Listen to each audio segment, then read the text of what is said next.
Simple Tales presents The Fern Flower from Polish Folklore. Long ago, in the forests of Poland, people spoke of a flower that no one had ever truly possessed. It bloomed only once each year, only for a single moment, and only on the shortest night of summer. They called it the Fern Flower. Those who found it, the story said, would gain great wealth. They would understand the language of animals. Hidden treasures would reveal themselves before their eyes. No secret would remain concealed from them. Many had searched. Most returned empty-handed. Some never returned at all. Among those who heard the legend was a poor young woodcutter named Jan. Jan owned little beyond a small cottage and a worn axe. Each morning he entered the forest before sunrise. Each evening he returned with bundles of firewood to sell in the village. He did not dream of castles or crowns. Yet he sometimes wondered what he might do if fortune ever found him. One summer, as midsummer night approached, an old traveler stopped at the village tavern. The villagers gathered around him. "The fern flower blooms tonight," the traveler declared. "But beware, the forest guards its secrets fiercely. Those who seek the flower will face temptations, fears, and illusions. Many lose themselves before they ever reach it." Most people laughed, but John listened carefully. That evening, as the sun disappeared beyond the trees, he made his decision. He would search for the fern flower. The forest felt different that night. The air was warm and still. Moonlight spilled through the branches like silver water. Jan followed an overgrown path deeper into the woods than he had ever traveled before. At first, nothing seemed unusual. Then he heard voices. They drifted through the darkness ahead. When he followed them, he discovered a pile of gold coins glittering beneath an oak tree. More wealth than he had ever imagined. The voices whispered, "Take it. No one will know. You came seeking fortune. Here it is." Jan knelt beside the treasure. For a moment, temptation tugged at him. He imagined repairing his cottage, feeding his neighbors, never worrying about another winter. But then he remembered the traveler's warning. Slowly he stood and walked away. The gold vanished instantly. Only leaves remained. The forest had tested him, and he had passed. Hours later, another trial appeared.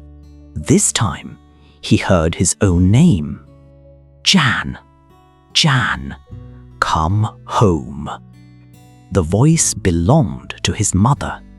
She had died years ago, yet there she stood among the trees, smiling exactly as he remembered. Every part of him wanted to run toward her. But something felt wrong. The moonlight passed through her shadow, and her eyes reflected no light at all. With a heavy heart, Jan shook his head. "You are not my mother." The figure dissolved into mist. Again, the forest had tested him. Again he continued onward. Near midnight, the woods grew strangely silent. No birds sang, no insects buzzed, even the wind seemed to hold its breath. Then Jan noticed a faint glow ahead. He followed it into a small clearing. At its center grew a patch of ferns. Nothing more, nothing less. For a moment he wondered if the journey had been foolish. Then the clock of the distant village church began striking midnight. 1 bell, 2, 3. As the final stroke echoed through the darkness, something extraordinary happened. A single fern unfurled. From its center blossomed a flower of pure golden light. It shone brighter than any lantern, brighter than the moon, brighter than the stars themselves. Jan stared in awe. The fern flower. The legends were true. But the moment the flower appeared, the forest erupted. Shadows rushed between the trees. Strange voices screamed. The ground trembled. Invisible hands seemed to pull at his clothes. The forest did not want him to claim its treasure. Fear surged through him, yet he remembered why he had come. Before the flower could vanish, Jan reached forward and plucked it. Instantly, the clearing fell silent. The darkness retreated, and a warm light flowed through his body. At once he began hearing things he had never heard before. Not sounds, words. A sparrow landed nearby. "Rain tomorrow," it chirped. "The clouds are gathering already." A fox peered from the bushes. "The hunter has set traps near the river," it muttered. Even the trees seemed to whisper. They spoke of storms they had survived, of generations that had passed beneath their branches, of centuries of memories hidden within their roots. Jan listened in wonder.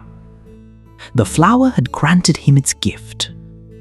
As dawn approached, another marvel appeared. The earth beneath an old oak tree began to glow. Jan dug carefully. Soon his shovel struck a wooden chest. Inside lay silver coins and ancient jewels, a hidden treasure, just as the legends promised. Jan sat quietly beside the chest. The treasure was real. He could take it all. He could become richer than anyone in the village. A thought crept into his mind. Take it. This is why you came. For a long moment, he hesitated. The weight of the coins felt heavy in his hands. He imagined a life without worry, a warm home, food on the table every winter. Then he looked around. The forest watched him. The trees whispered. The birds waited. Jan closed the chest. He took only a few coins, enough to repair his cottage, enough to help his neighbors during difficult winters. The rest he buried again. Then he returned home. Years passed. Jan never became a king. He never ruled a kingdom. Yet people often sought his advice. His crops flourished. His animals remained healthy. He always seemed to know when storms were coming and where help was needed most. Some whispered that he had found the fern flower. If they asked him directly, he only smiled. Perhaps the greatest gift of the flower had never been wealth. Perhaps it had been understanding. For those who understand the world around them rarely feel poor. The story of the fern flower reminds us that wisdom is often more valuable than treasure. Gold may fill a chest, but understanding fills a life. The greatest rewards are not always the ones we can hold in our hands. Sometimes they are the lessons that change how we see the world. Thank you for listening to Simple Tales. If you enjoyed this story, please like, share, and subscribe for more legends, myths, and folk tales from around the world. Until next time, remember, those who seek wisdom often discover treasures they never expected to find.